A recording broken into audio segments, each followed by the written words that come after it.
بسم اللہ الرحمن الرحیم۔ ناظرین کرام، آپ دیکھ رہے ہیں پروگرام بزم شاعری۔ ناظرین، جیسا کہ آپ جانتے ہیں، ہمارے پروگرام بزم شاعری میں دنیا اردو کی ان ممتاز شخصیات کو مدعو کیا جاتا ہے کہ جن کا براہ راست تعلق ادب تخلیق کرنے سے ہوتا ہے۔ اسی تعلق سے آج ہماری خوش نصیبی ہے، ہماری بزم کی خوش بختی ہے کہ آج ہماری بزم میں ایک قداور شخصیت، ایک ایسی قداور شخصیت کہ جو اپنے فن سے سچائی کے ساتھ فن تخلیق کر رہے ہیں، سچائی کے ساتھ انہوں نے لکھا، سچائی کے ساتھ کہا، زندگی کا اب تک کا حصہ، بیشتر حصہ تخلیق ادب میں صرف کیا ہے۔ نہ صرف انہوں نے اپنی شاعری پر توجہ رکھی، نہ صرف اپنی نظموں پر کام کیا، بلکہ عالمی سطح کے شعراء، ادیب، دانشوروں کے تراجم بھی کیے۔ اس پر بھی گفتگو ہوگی۔ ایک قداور شخصیت آج ہمارے درمیان موجود ہیں۔ میں آپ کے علم میں یہ لانا ضروری سمجھتا ہوں کہ ہمارے ملک، ہمارے اردو دنیا کا جو ایک اثاثہ ہیں وہ یہی احباب، یہی شخصیات ہیں جو بہت کم ہیں۔ ہمیں چاہیے کہ ہم ان کی گفتگو سے استفادہ کریں، ان کی کاوشات سے، ان کے فروغ ادب کی کاوشات سے، ان کی تخلیقات سے استفادہ کریں۔ یہ وہ شخصیات ہیں کہ ہمیں ان کے در پر خود جانا ہوگا، ہمیں خود دستک دینی ہوگی، ہمیں بتانا ہوگا کہ ہم علم حاصل کرنا چاہتے ہیں۔ آج ہمارے ساتھ موجود ہیں جناب نجم الحسن عطا صاحب۔ السلام علیکم عطا صاحب، بہت بہت شکریہ آپ کا۔ میں اپنی تمام ٹیم کی جانب سے آپ کا شکریہ ادا کرتا ہوں۔ اپنے channel metro one news channel کے CEO عامر مسعود شیخ صاحب کی جانب سے آپ کا شکریہ ادا کرتا ہوں کہ آپ آج بزم شاعری کا حصہ بنے۔ ایک تو آپ کی انکساری پہ میں بڑا متاثر ہوا ہوں۔ دوسری بات یہ ہے کہ میٹرو ون تمام چینل جو موجود ہیں ان میں یہ واحد چینل ہے جو شاعری کی طرف راغب ہے۔ شاعری اور موسیقی دو ایسی چیزیں ہیں جو زمان اور مکان سے ماورا ہے۔ زمان اور مکان کے اندر نہیں ہے، نہیں پتہ لگتا یہ سر، یہ درباری کہاں سے آ گیا۔ اور یہ آپ کے جو الفاظ آپ مجسم اپنے خیال کو کرتے ہیں، اپنے تصور کو، اپنے خیال کو، اپنے ادراک کو جب آپ مجسم کرتے ہیں لفظوں میں، لفظ تو بعد میں آتے ہیں، وہ تو ان لفظوں میں جب مجسم کرتے ہیں تو اس کی اپنی موسیقی ہے، اور اس موسیقی سے وہ موسیقی بنتی ہے جو درباری اور پہاڑی اور ملہار اور اس میں آتے ہیں۔ اس لیے ان دونوں کا جو گٹھ جوڑ ہے یہ ٹائم اور سپیس سے باہر ہے۔ اور جو آواز ہے یہ داؤد جو ان کا لہن تھا، وہ پرندے آ کے سنتے تھے۔ تو یہ شاعری اور موسیقی کا آپس میں بڑا تعلق ہے۔ اور نظم گوئی میں جیسے نونمی راشد ہے یا فیض صاحب ہے، نظموں میں ایک اپنا ردم ہوتا ہے، اس میں امیجری ہوتی ہے، اس میں تراکیب ہوتی ہیں۔ میں نے یہ کوشش کی ہے کہ وہ جو ایک لگا بندہ جو ایک طریقہ کار ہے نظم کہنے کا، جیسے حسن کوزہ گر نونمی راشد نے کیا، فیض صاحب نے بتیری نظمیں ہیں، اس میں ایک نئے تراکیب ہیں، اس میں نئے استعارے ہیں، نیا میٹافر ہے، اس میں نیا تصور ہے۔ اور میں نے عبارت آرائی نہیں کی، قطعاً عبارت آرائی نہیں کی۔ میں چونکہ فطرت دوست ہوں تو فطرت کے رنگ میں رنگ کے لفظوں کو پرویا ہے اپنے، اور اس کو شاعری تمام جمالیات کے ساتھ۔ ظاہر ہے کہ یہ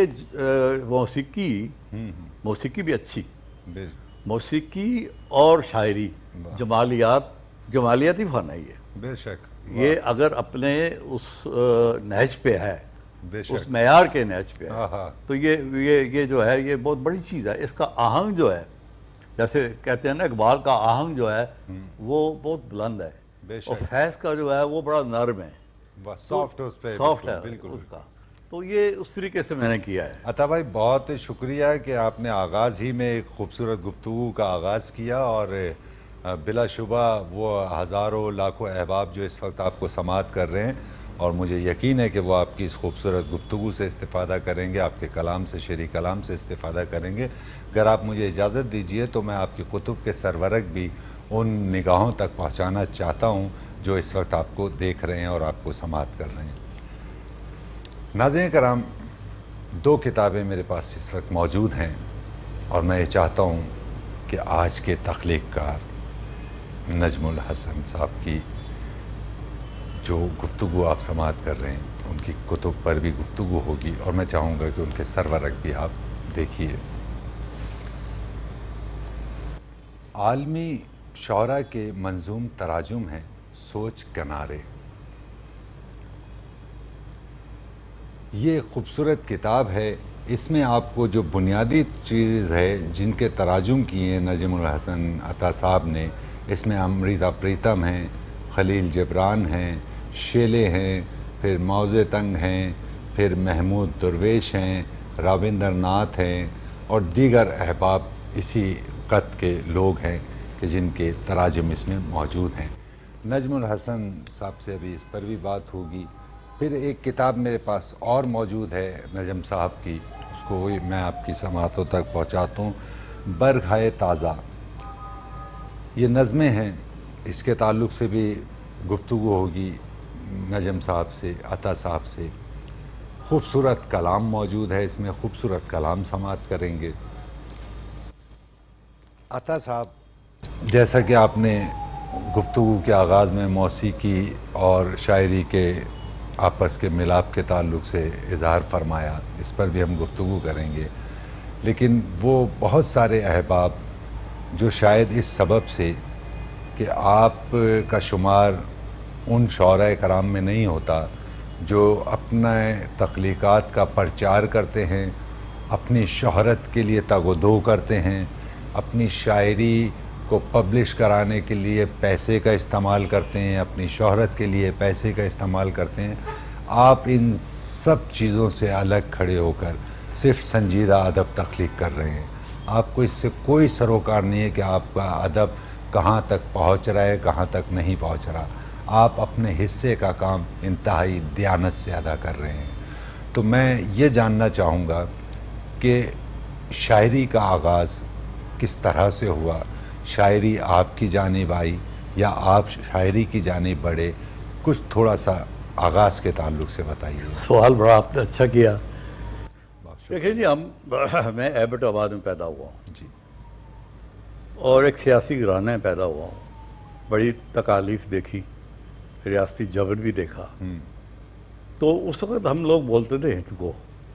اب ہند کو بولنے والا آدمی اپنا روزگار شکم کے لیے اردو کو اپناتا ہے۔ واہ، اردو کو اس طرح اپناتا ہے کہ اس میں کھو جاتا ہے، اسی کا ہو جاتا ہے، کیا خوبصورت بات اردو ہے۔ کا ہو جاتا ہے وہ۔ واہ واہ واہ واہ۔ تو پھر دوسری بات یہ تھی کہ چونکہ وہ سیاسی گھرانہ تھا تو فیض صاحب، سداد ظہیر، سبط حسن، یہ جتنے بڑے لوگ ہیں یہ گھروں میں آتے تھے۔ چونکہ ہم ایبٹ آباد سے پھر لاہور آ گئے۔ لاہور آ کے میری پرورش اردو کی زیادہ بہتر ہوئی، کیونکہ اطالعہ قاسمی میرا کلاس فیلو تھا 5ویں سے 10ویں تک۔ اچھا، اور والد صاحب نے مجھے کہا کہ بھائی اب تم کرشن چندر، بیدی، منٹو ان کو پڑھو۔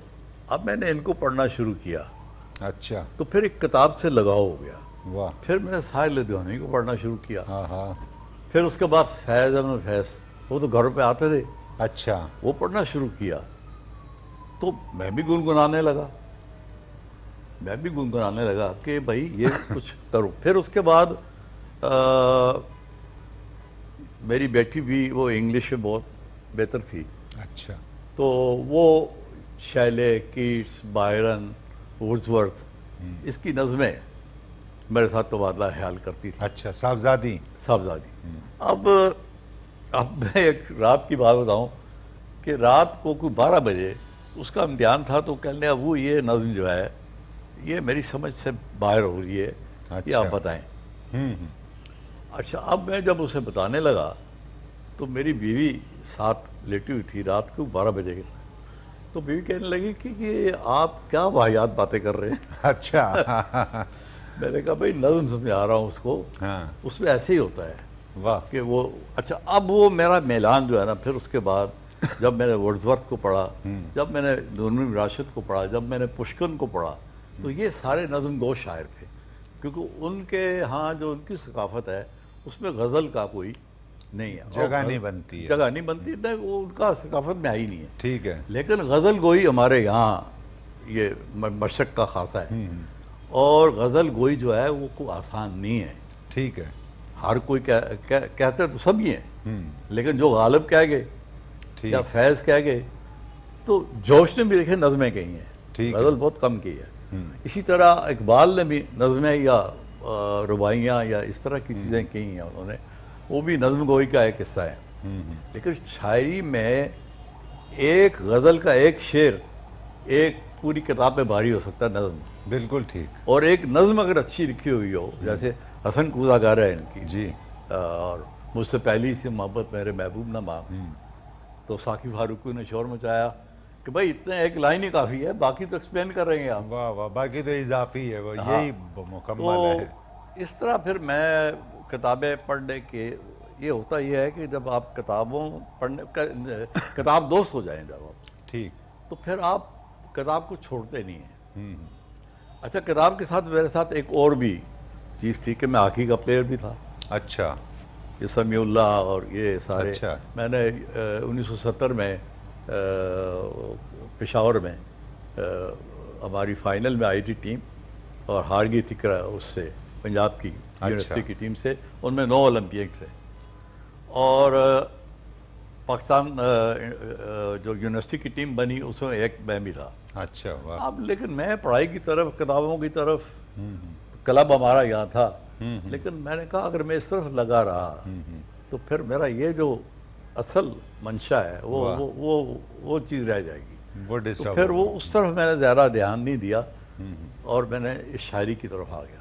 واہ. اور شاعری چونکہ میں غزل گوئی کی طرف بہت بعد میں آیا، اچھا. یعنی خود نہیں، پڑھنے اچھا. پڑھنے کی حد تک. لیکن جو نظمیں تھیں، ظاہر ہے جب آپ شیلے کو پڑھیں گے سب نظمیں ہیں، نظمیں بالکل. اور ٹو دا ویسٹ ونڈ اس کا بلکہ انٹرنیشنلی اس پر چلے جائیں تو غزل تو کہیں نہیں ہے، انٹرنیشنلی اس پر پشکن کو نظم ہی پڑھا، ہے.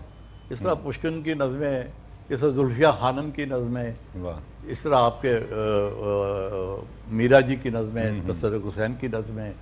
تو نظموں نے مجھے بڑا متاثر کیا. واہ. اور میں سمجھتا ہوں کہ غزل کہنا جو ہے وہ آسان کام نہیں ہے، وہ نیچرل شاعری کہہ سکتا ہے. اچھا.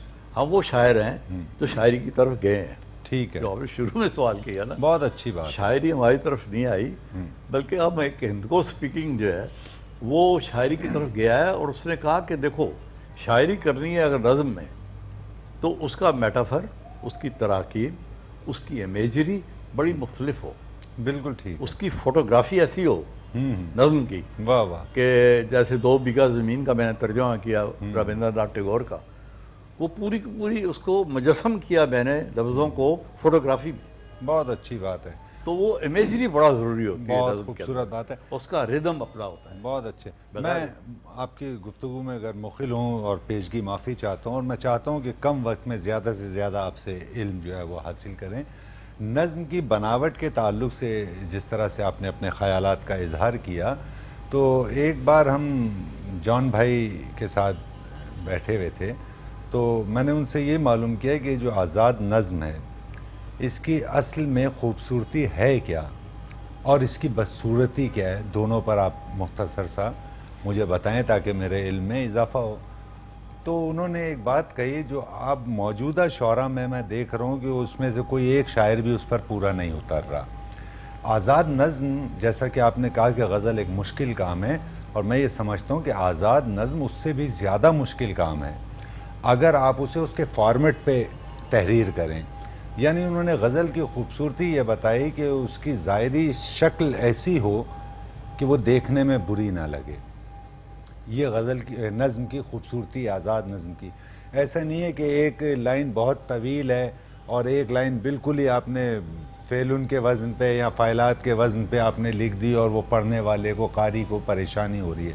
ظاہری طور پر وہ کتنی خوبصورت لگ رہی ہے، یہ تو اس کی خوبصورتی ہے. پھر آزاد نظم کی یہ خوبصورتی ہے کہ اس میں قافیوں کا تکرار نہ ہو.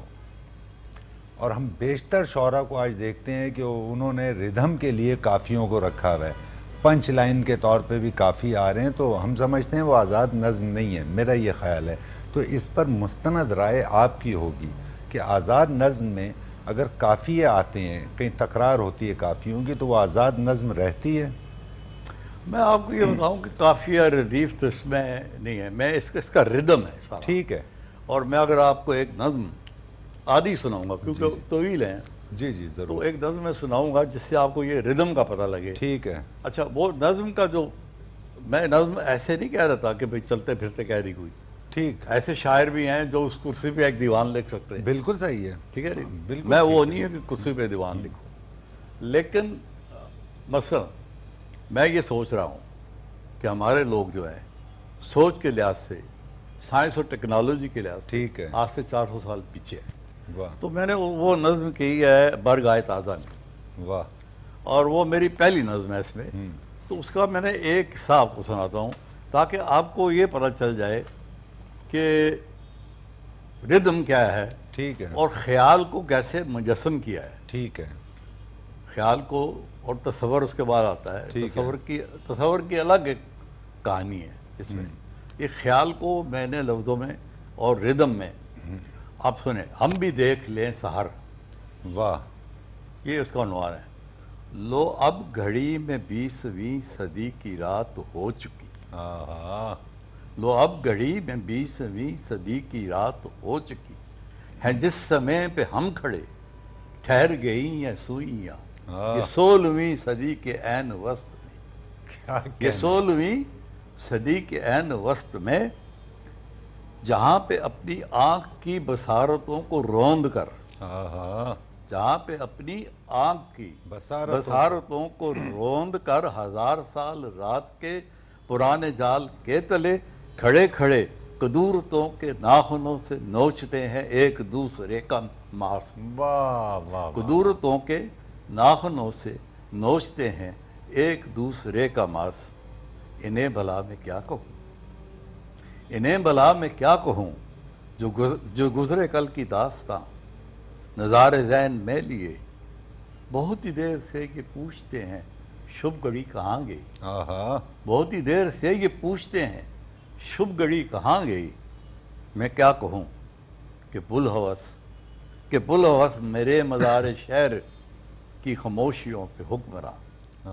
تو یہ آدھی نظم ہے میری. لو اب گھڑی میں آپ ردم دیکھیں نا. لو اب گھڑی میں 20ویں صدی کی رات ہو چکی ہے. جس سمے پہ ہم کھڑے ٹھہر گئی ہیں سوئیاں.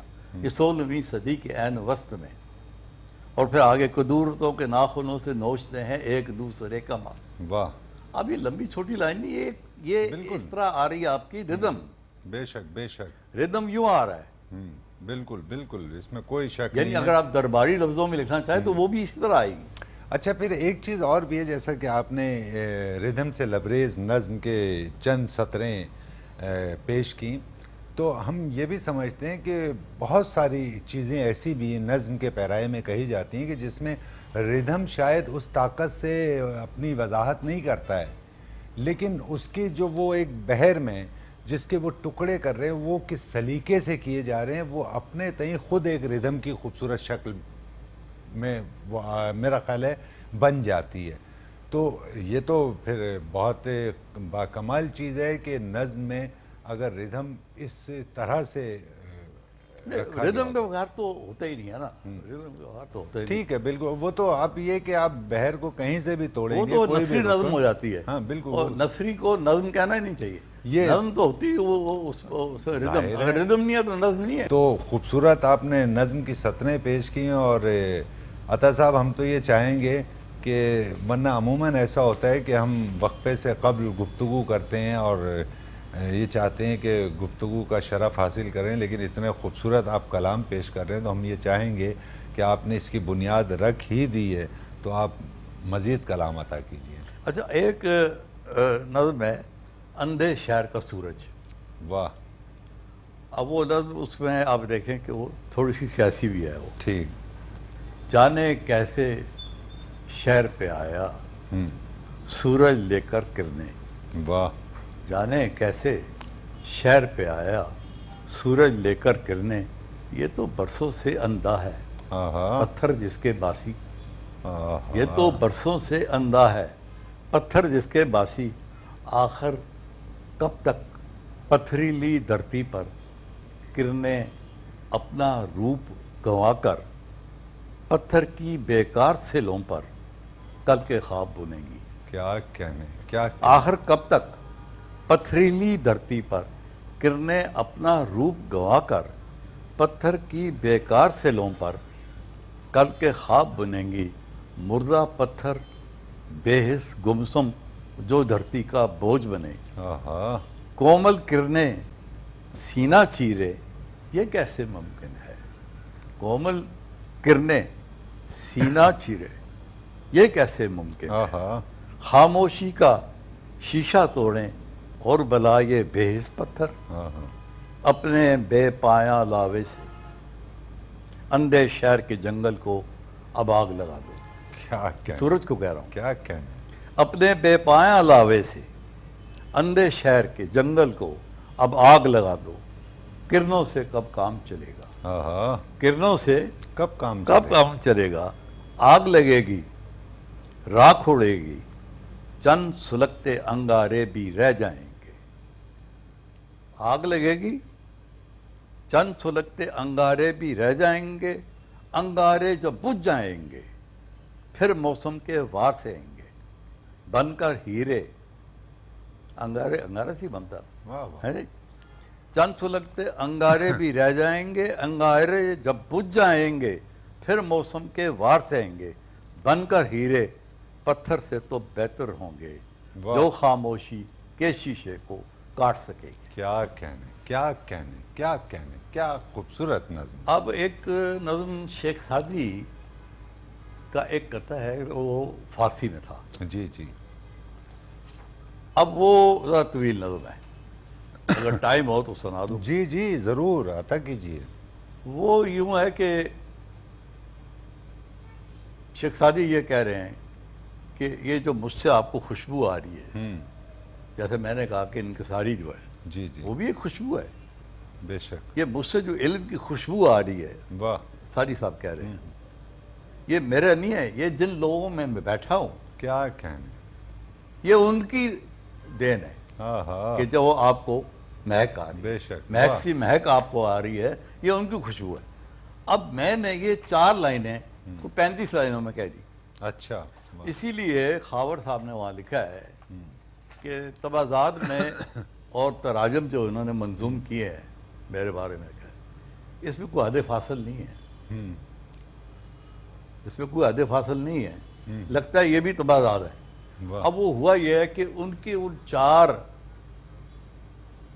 مصروں کو اندر ڈالا اور میں نے اپنے طریقے سے ایک پوری نظم بنائی اور ان کا جو ہے وہ آخری 5 6 8 لائنوں میں بیان کر دیا بالکل. اور سننے والا یہ کہا اچھا اس میں غور کرنے کی بات ایک ہے.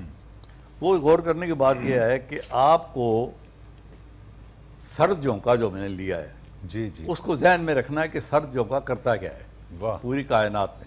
ٹھیک، اور پھر وہ جو مہک سی مہک آ رہی ہے بالکل. آپ مجھ سے پوچھیں گے یار تم سے یہ خوشبو کہاں سے آ رہی ہے. واہ، وہ تو فیض کے پاس بیٹھے ہو یا جوش کے پاس بیٹھے کیا ہو بات یا جان علیہ کے پاس بیٹھے کیا ہو. بات ہے، کیا بات ہے. تو یہ تو ان کی خوشبو ہے. میں تو یہی کہوں گا نا یہ تو ان کی خوشبو ہے میرا تو کچھ بھی نہیں ہے. واہ واہ واہ، اس چیز کو کیسے میں نے کہا ہے خوب اس چیز کو. ضرور عطا کیجیے. لیکن سر جھونکا سارا کام کر رہا ہے سر جھونکا، پوری کائنات میں وہ سر جھونکا گھومتا ہے اور پھر گھومتے گھومتے میں ڈھونڈتا ہوں کہ شیخ سعدی کو کیسے بیان کروں. کیا خوبصورت. یہ والی خوشبو. تو میں چونکہ نظم کو تمام تر توجہ سے سماعت کرنا چاہتا ہوں تو میں یہ بھی جاننا چاہوں گا یہ سرد جھونکا جو ہے یہ بطور استعارہ استعمال کیا جا رہا ہے. یا بالکل واہ، بالکل واہ بالکل. واہ. وہ ایک سرد جھونکا چلا دھیرے دھیرے. واہ، اب اس میں لفظوں کے میں کوئی پرانے لفظ نہیں استعمال کرتا. میں بالکل وہ عبارت آرائی نہیں کرتا. واہ واہ، کوشش کرتا ہوں کہ لفظوں کی تراکیب بالکل نئی ہو. وہ ایک سرد جھونکا چلا دھیرے دھیرے دھنک رنگ کلیوں کا مکھ چومتا. واہ، دھنک رنگ کلیوں کلیوں کا مکھ چومتا کھلی چاندنی میں نہائی ہوئی ادکھلی نرم کلیاں. کیا کہنے. اب یہ سارے دیکھیں الفاظ. واہ، کھلی چاندنی میں نہائی ہوئی ادکھلی نرم کلیاں ہواؤں سے سرگوشیاں پیار سے کرتی البیلیاں رات بھر. بہت اچھے، بہت اچھے. انہیں دیکھ کر اجلے پیڑوں کے شاداب پتے بھی یوں مسکرانے لگے. انہیں دیکھ کر اجلے پیڑوں کے شاداب پتے بھی یوں مسکرانے لگے کہ جیسے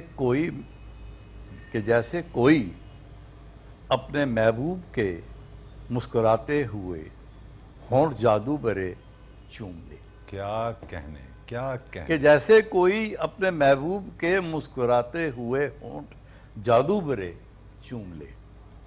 ساردم درختوں پہ بیٹھی ہوئی کامنی افسرائیں آہا چڑیوں کو گائے. آہا سہردم درختوں پہ بیٹھی ہوئی کامنی افسرائیں محبت کے نغمے گلوں کو سنائیں. کیا کہنے انیلی سجیلی دلہن روپ کلیاں.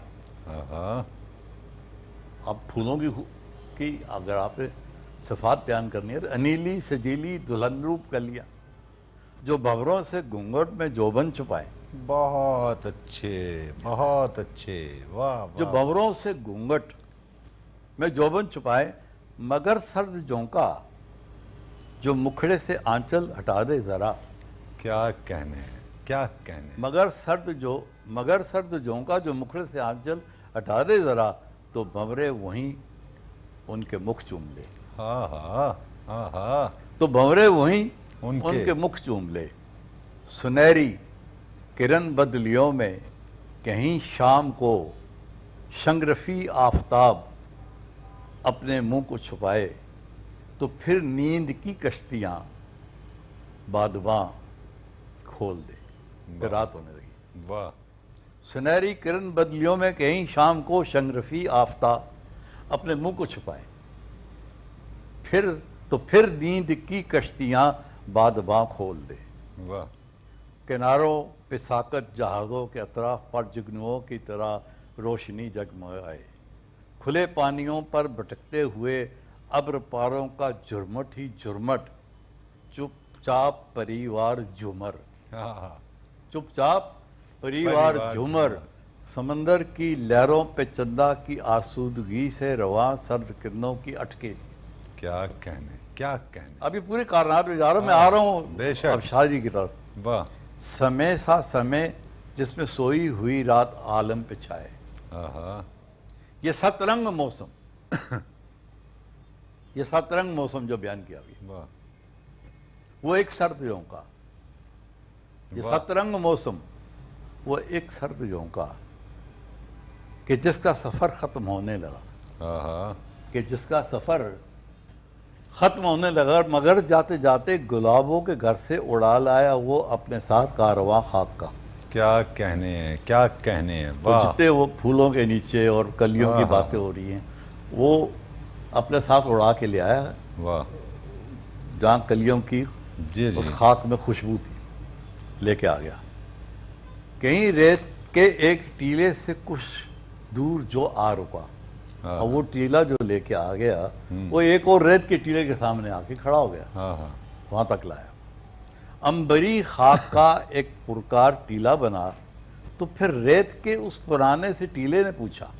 یہاں یہ شروع ہو گیا اب بالکل وہ اپنے سادی صاحب کی بات. کہیں ریت کے ایک ٹیلے سے کچھ دور جو آ رکا امبری خاک کے ایک پرکار ٹیلا بنا تو پھر ریت کے اس پرانے سے ٹیلے نے پوچھا کہ تو دائے خاک ہے یہ خبر ہے مجھے مگر تیرے خاکی بدن سے ماکسی مہک آ رہی ہے نا سرخ کلیوں کی دوشیزگی. کیا کہنے اب یہ ان کا فلسفہ ہے. بے شک ہے کہ مگر تیرے خاکی بدن سے ماکسی مہک آ رہی ہے نا سرخ کلیوں کی دوشیزگی کی. اب وہ کیا میرے ہم نشیں یہ بجا ہے کہ میں خاک ہوں پھر بلا خوشبوؤں سے میرا کام کیا. واہ میں بھی خاک ہوں. واہ شیخ سعدی بھی خاک ہے. میرے ہم نشیں یہ بجا ہے کہ میں خاک ہوں واہ پھر بلا خوشبوؤں سے میرا کام کیا. ابھی تم نے دیکھا وہ ایک سرد جھونکا جو لایا میرے کارواں کو یہاں. آہا جو لایا میرے کارواں کو یہاں، نہ آیا تھا جب تک کہ جھونکا سرکتا ہوا، میرا گھر تھا کلیوں کی شاخوں کے نیچے۔ بہت اچھے، بہت اچھے۔ میرا گھر تھا کلیوں کلیوں کی کی شاخوں شاخوں کے کے نیچے، ہمیشہ ہواؤں سے جڑتی ہوئی خوشبوؤں سے بھری پتیاں آہا، میرے خاکی دامن پہ گرتی رہی، میرے خاکی دامن پہ گرتی رہی۔ یہ ان کا اثر ہے، یہ ان کا اثر ہے جو میرے بدن سے تجھے مل رہی ہے نشیلی ہوا۔ بہت اچھے، بہت اچھے، کیا کمال کی سطریں ہیں، یہ ان واہ۔ کا اثر ہے جو میرے بدن سے تجھے مل رہی ہے نشیلی ہوا، مگر میرا اپنا تو کچھ بھی نہیں، آہا، تیرے سامنے ایک ٹھہرا ہوا خاک کا منجمد کارواں۔ بہت اچھے آدمی صاحب، ویسے بھی خاک کا ہے، بھائی کیا کہنے ہیں یہ صاحب۔ خوشبو ساری وہ واہ، ہوتی ہے۔ واہ واہ واہ واہ واہ واہ واہ واہ، تو یہ ایک مطلب میں نے مثال کے طور پہ ایک بہت طویل اچھے، بہت اچھے۔ وہ جو مزاحمتی نظمیں ہیں وہ بھی ہیں۔ بالکل آپ ہمارے ساتھ موجود ہیں اور ہم اس جانب بھی آئیں گے۔ ناظرین کرام، خوبصورت نظم، ایک ایسی نظم جو مدتوں یاد رہے گی، آپ کی سماعتوں میں رز کھولتی رہے گی، اپنے رچاؤ کے ساتھ، اپنی خوبصورتی کے ساتھ، تمام تر تراکیب کے ساتھ، تمام تر استعاروں کے ساتھ آپ کے ذہنوں میں محفوظ رہے گی۔ پیش کر رہے تھے جناب نجم الحسن عطا صاحب۔ نجم الحسن عطا صاحب ہمارے ساتھ موجود ہیں۔ ہم اس وقت ایک وقفے پر جا رہے ہیں، وقفے سے دوبارہ آپ کی خدمت میں حاضر ہو کر جناب عطا الحق صاحب سے درخواست گزار ہوں گے کہ مزید اپنا کلام آپ کی سماعتوں اور ہماری سماعت تک منتقل کریں۔